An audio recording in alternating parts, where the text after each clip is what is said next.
was kind of like a triage station here for people whose hearts have been broken by the Brexit vote.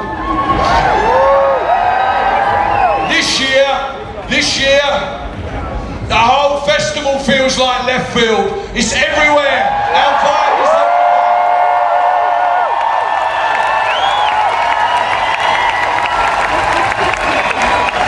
And that's because of your dedication, your activism, and the leadership of one man. Give it up for Jeremy Corbyn!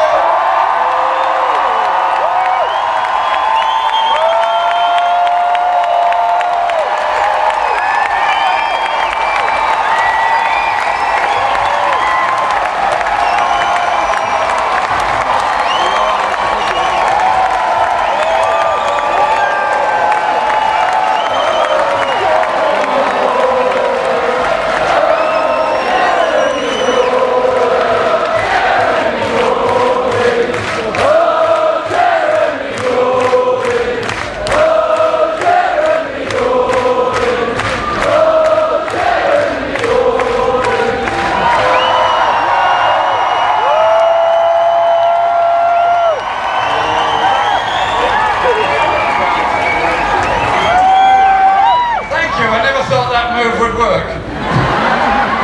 Thank you very much. Very, very proud to be here speaking at left field. And I can only think of so many people that have spoken here at left field and the space this has given. And this is a moment when I always think of my dear friend, the late great Tony Benn.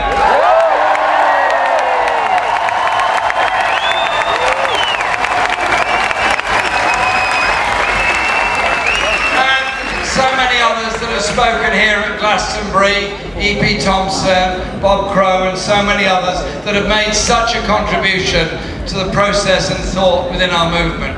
I just spoke, as you probably know, on the Pyramid stage, and I thanked Michael Eavis because all those years ago he had an inspiration about Glastonbury, and what I didn't know until I talked to him about it today, that both of us were at the Shepton Mallet Folk Festival in 1970. Yes. Yes, I know that's ancient history for all of you in this room, it's fine. I understand that, it's long before you were all born. Or half of you anyway. And he had this idea of a festival that could combine together music, peace, environment, culture and inspiration, and founded Glastonbury as a result of that. And I think we have to say a huge thank you to him.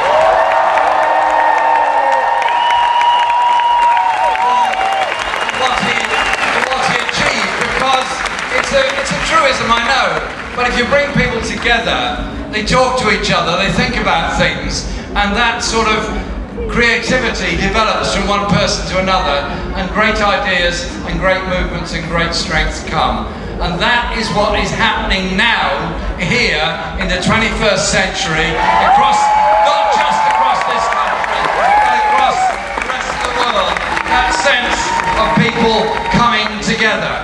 Now, we've just been through the general election campaign, and at the start of the campaign, to be quite honest, nobody knew that election was coming because none of us had had the chance to go walking in the mountains of Grufdell Guestly and have an epiphany moment.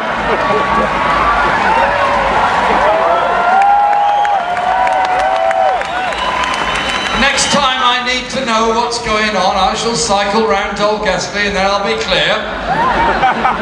Because the election was sprung upon us, yes, and the commentariat analysed it and wrote it off and wrote us off and wrote everybody off and announced that the future of the left was dead, the future of socialism was dead, the future of everything was dead except the future that they dreamt of, which is of a society based on injustice, inequality and growing poverty.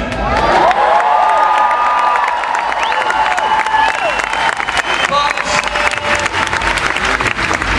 something very different happened. Something very, very different happened indeed. People were fed up, absolutely fed up, with being told how to think. Being told by newspapers newspapers and commentators how to think. Being told that poverty is inevitable, that regional injustice and inequality in our society is inevitable, and that if there are poor people in the country, there are homeless people in the country, there are people working on 0 hours contracts, people working for minimum wage, or in some cases even less, then somehow or other it's their own fault, and it's an inevitability of modern economics. I tell you what, it isn't, it never will be so long as we are.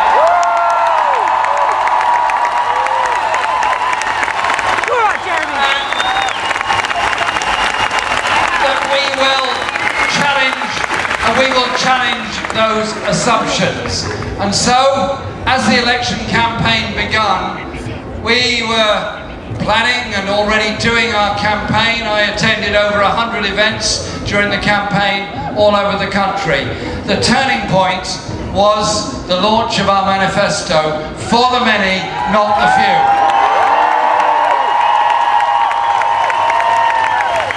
And that document, the reflection of policies of the Labour Party, obviously, of trade unions, obviously, but also of the creativity and ideas of so many groups and so many people all around the country, all put together in 2 weeks.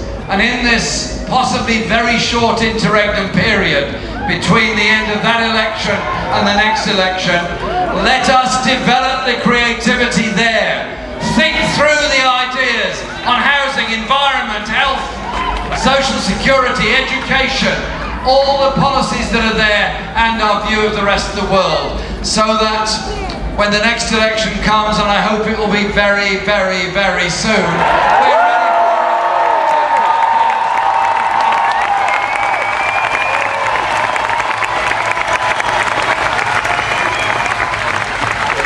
There's many people I'd like to thank for their contribution to that manifesto, some of whom are here.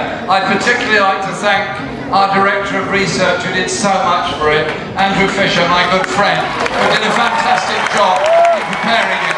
And also, there's a very shy, retiring, calm, zen-like individual, just like me, who's in the audience here today, who is a great thinker of economic justice and how to eliminate poverty in the future. Can I hear it, please, for John McDonnell?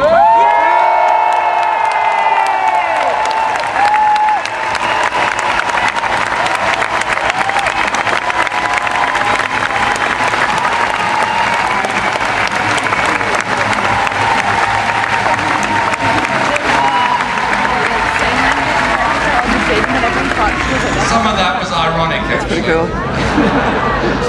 John, thank you so much for what you do, and thank you to all our team who stood fast during the most unbelievable onslaught.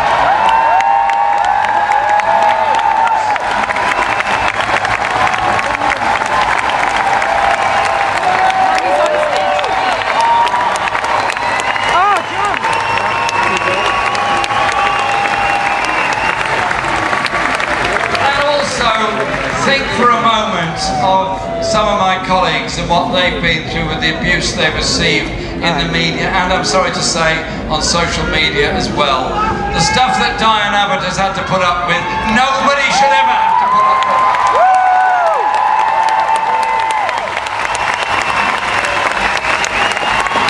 And so, to those that have been through the storm, I say thank you very much, because going through a storm is what our predecessors and what our ancestors did. And what Left Field does is give you the space to think and the creativity that goes with it. I was only able to make a short speech on the main stage, but what I was trying to do there was draw the lesson from history, because we have to understand a whole historical process that we are part of. Those people that formed or tried to form trade unions in the late 18th and 19th century, those people that stood up against the impoverishment of the already poor in the early 19th century, those farm workers that were driven off the land in order to become wage slaves in factories in big cities, all made a contribution to our history. They all campaign for democracy. The Chartists set out an idea of what a democratic society could be like. And in a limited form, very limited form, they won the right to vote from a gradually increasing franchise. And there is an historical continuum between the growth of the franchise and the growth of social justice legislation in Britain. From Factories Act through to Education Act, through to national insurance and a form of social security. But the turning point was actually votes for women at the time of the First World War.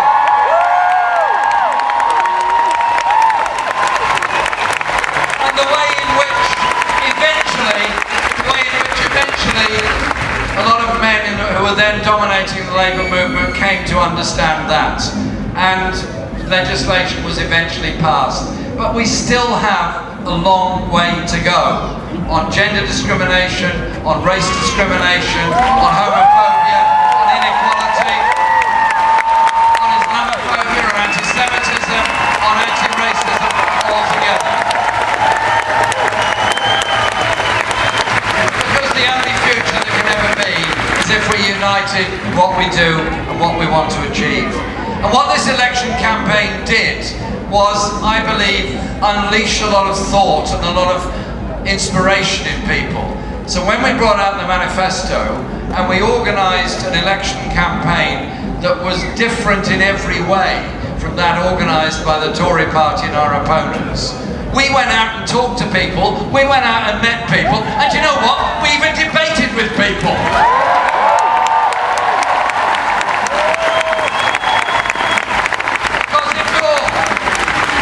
If you're confident in your ideas, then you're not afraid to discuss them with anybody, and I think that is probably a very important message. And the election campaign mobilised a lot of people. It mobilised a lot of people, partly through the brilliant voter registration campaign that lots and lots of people were involved in, those in the Labour Party, in trade unions, and lots of independent groups, and somewhere around 2 million people registered in 2 weeks in order to be able to vote in the election. Many of those were very young people who had never voted before.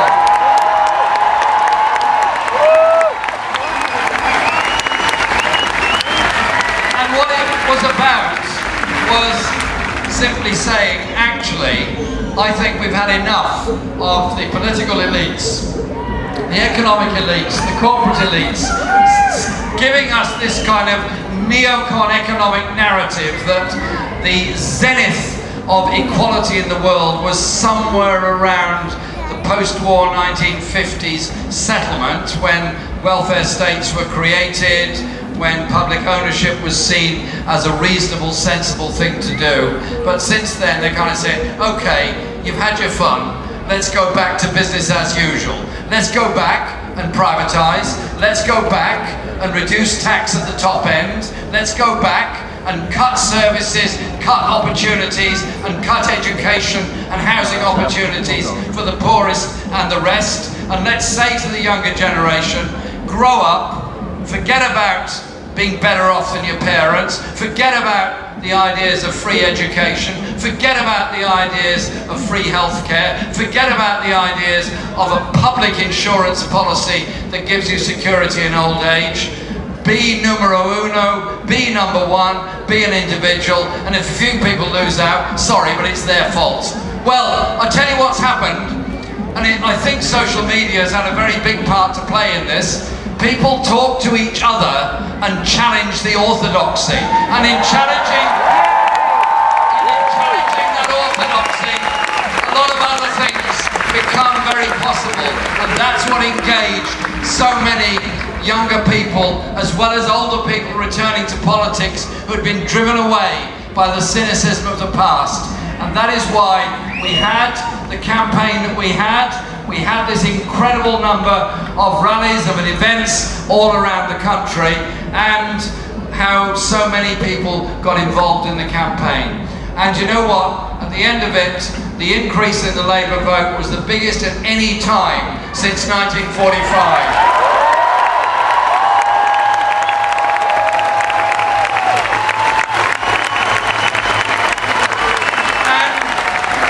Vote went up in different proportions all over the country, and it gave us, sadly, a hung parliament because I wanted something different. I wanted a Labour majority in parliament,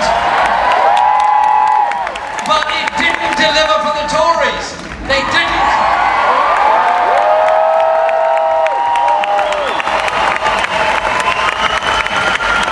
You're not hearing so much about strong and stable these days, are you? And you're not hearing so much about the coalition of chaos, because it's there, it's come about, there is one already. And so, it's what we do now that is important. What we do now, how we act, what we do, and how we develop our ideas that is so important. Because politics is about economics, of course. It's also about social justice and all the issues that go with that, of course. But it's also about the creativity that is there in all of us. And what is so exciting about the way people have come together in this election campaign, here today at Glastonbury, they'll be there at the Durham Miners Gala in a couple of weeks' time, they'll be there at Tolpuddle in 3 weeks' time, they'll be there at all the other festivals and events around the country, is the idea that you can have cultural creativity as well as economic thinking, as well as thinking of social justice. They are not compartments, they are part of a whole, an approach to our world.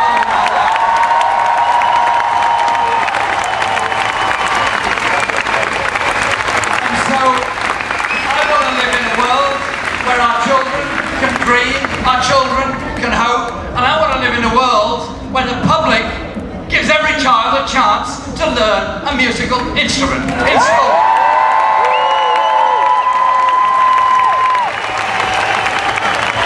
And I want to live in a world where children don't go to school hungry, where they get a breakfast if they need one, and they all get a lunch together, which they don't have to pay for.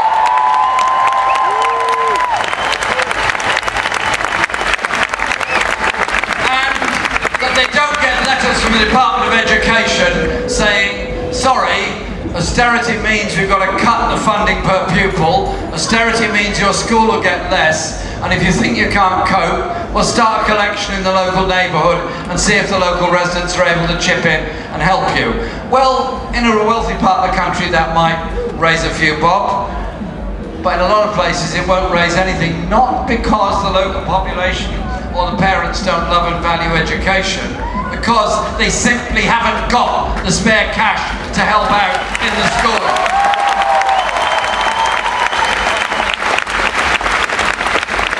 And so we will fund education properly, we will fund housing properly, and we will fund healthcare.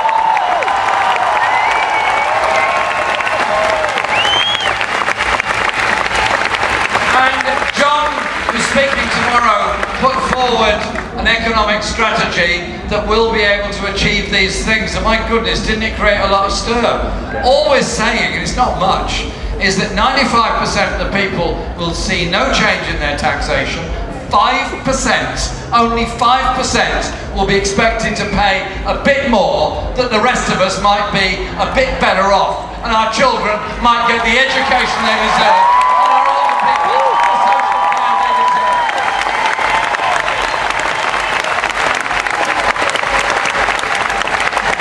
And so it is about economics and how you approach things. And I want a Labour government to be measured by its success. Its success in reducing poverty, its success in reducing and eliminating gender inequality, its success in making sure that racism is expunged from our society, a success in making sure that everyone has a decent and reasonable chance. But countries and economies don't live in isolation. We all know that. Therefore, accepting the results of the referendum, we're determined to negotiate a a partnership with Europe, which will be tariff-free trade access and will guarantee, as of immediately, the rights of all EU nationals living in Britain to remain here.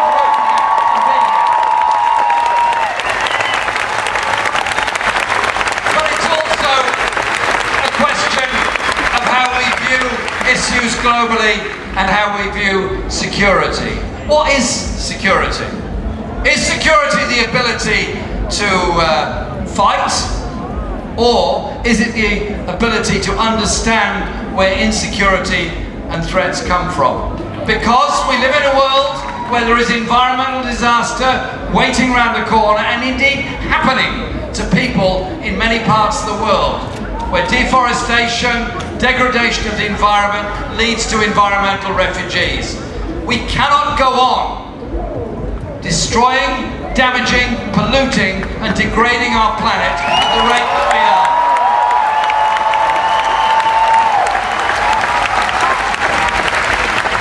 And so none of us would be afraid to pick up the phone to Donald Trump and simply say, Donald, you are wrong on Paris.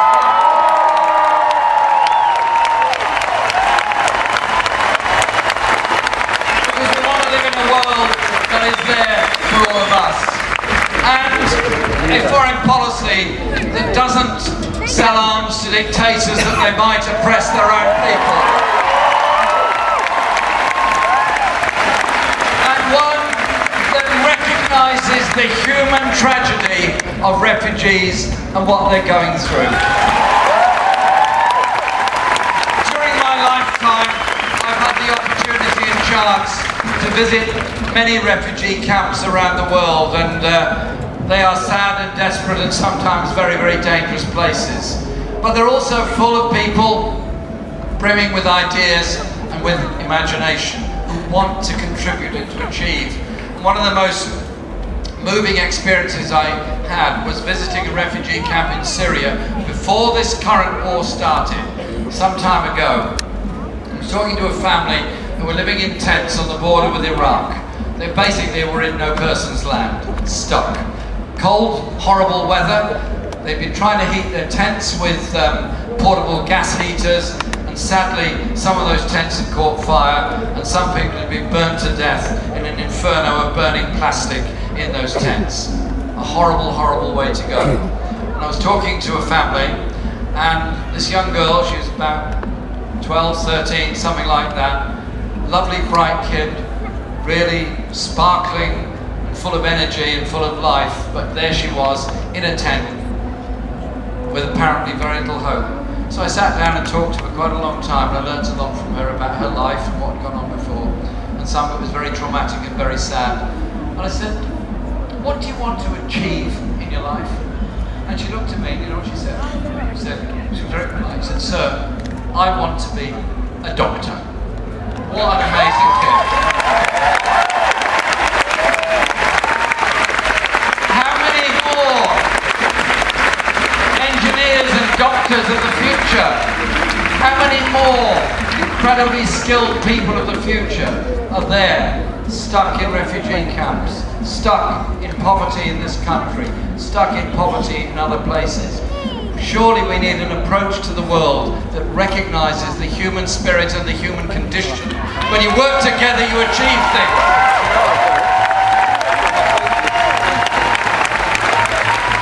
And that they have those rights and that justice.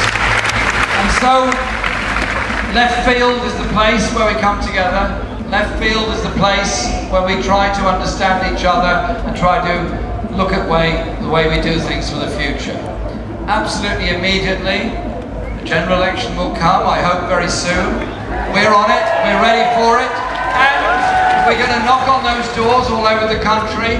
We're going to knock on those doors in places that have seen no investment for a very long time, that have seen poverty, that have seen deindustrialization, that have seen deunionization, that have seen the kind of sport direct form of employment taking over.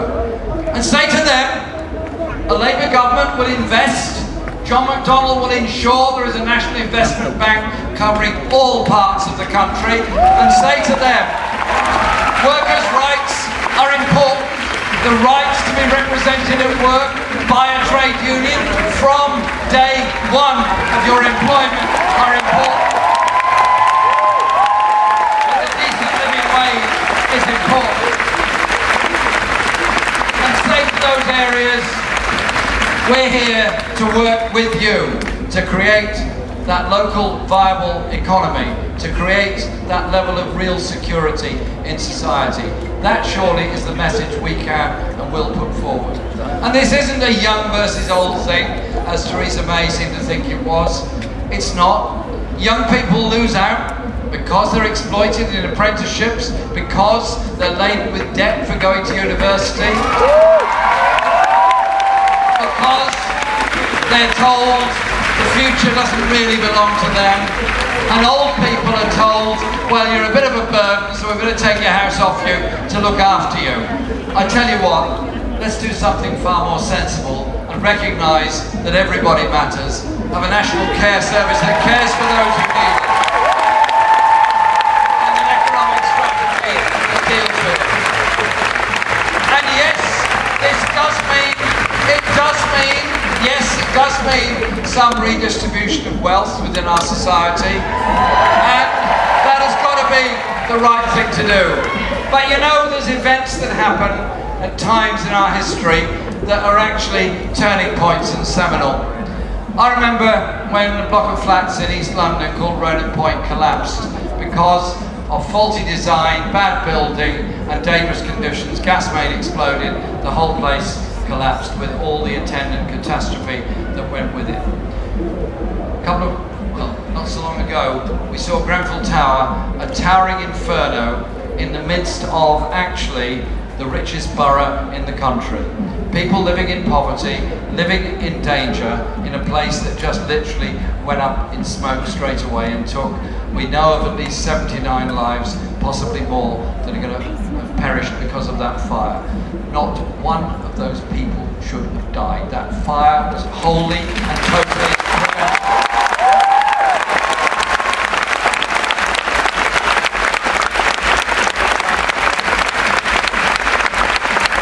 And somewhere along the line, tenants living in that block, intelligent, creative people, warned of the danger. What happened? They're ignored, utterly ignored. Why?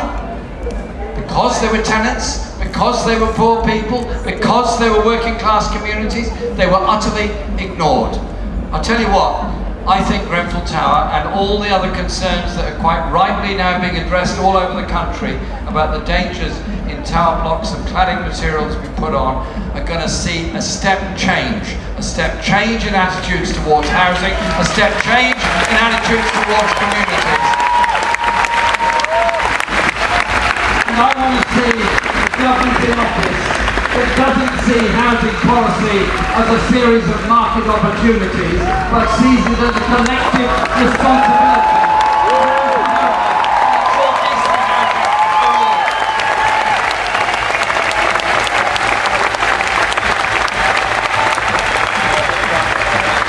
And so we have this space this weekend here, we have this space in our minds, we have this space in our communities to organise and create, to develop a stronger, better economy, to protect our planet, to have a better approach to human rights, to have a real approach to social justice and a real issue about the redistribution of power and wealth within our society.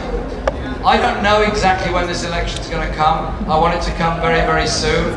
We will be voting against this government's programme next week in Parliament. We will be putting forward a very alternative approach that this government is taking, and that will be put to the vote in Parliament this week. I want us to win that vote if we can. We're going to do everything we can to do that. We're going to push the whole way, the whole time. Those nearly 13 million people who came to vote for us on June the 8th did so for a purpose and a reason, because they saw the chances of doing things differently and doing things better. whilst I never comment, don't read, and not totally interested in opinion polls, I can tell you this: every indication I've got is there's an awful lot more people come to the same conclusion.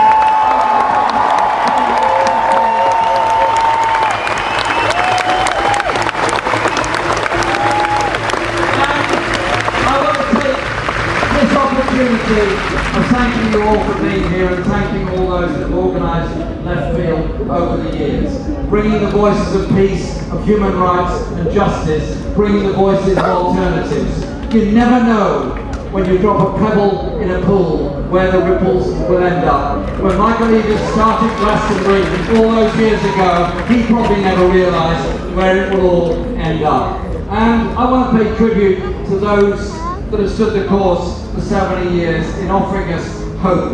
Those people who marched in the southern states of the United States to end the colour bar and end the racism there. Those people that struggled to end apartheid in South Africa. Those that stood up for land rights in Latin America. Those people that have stood up against the rich and the powerful around the world. And those that have stood in solidarity with them all around the world. A special and very personal thank you to Billy Bragg for the work that he's done overall.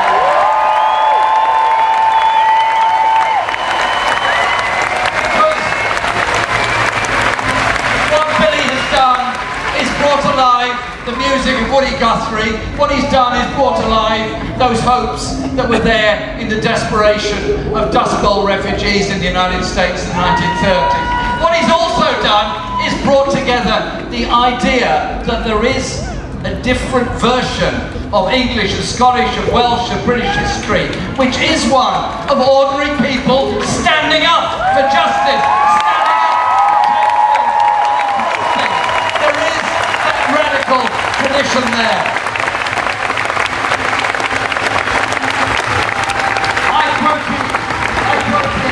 I quoted Shelley on stage, but there are so many other poets, working class poets like John Clare and so many others that give us that inspiration. And what I want us to do is be proud of our traditions, proud of our principles, proud of our demands, confident of the future we are going to bring, confident that we can unite people to defeat the narrow lack of vision, poverty of ambition and inequality, which is all that the Tories offer.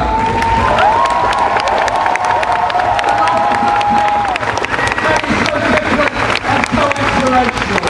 So I simply say to the Prime Minister, who's got time this afternoon to be watching Glastonbury, we're ready for another election as soon as we like.